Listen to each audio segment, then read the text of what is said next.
assim.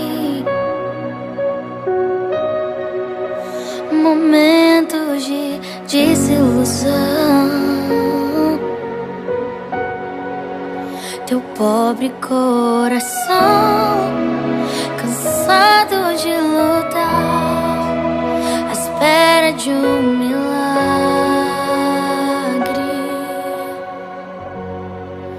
sem forças pra seguir.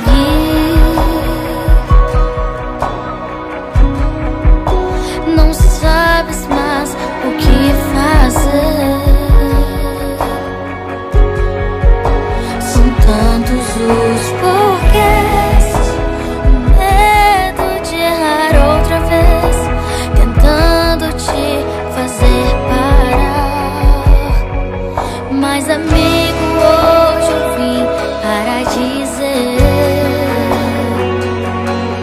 no silêncio Deus também trabalha por você,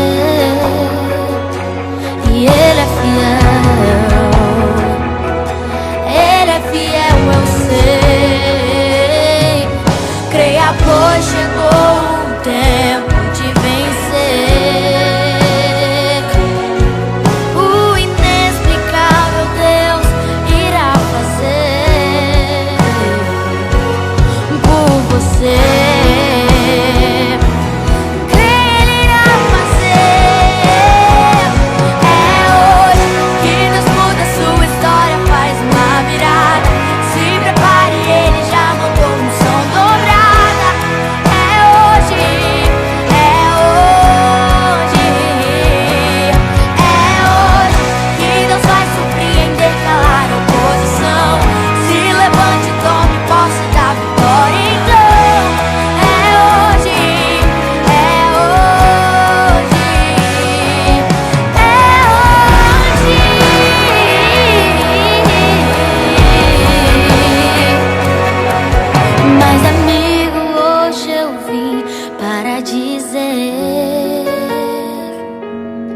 No silêncio Deus também trabalha por você, e Ele é fiel.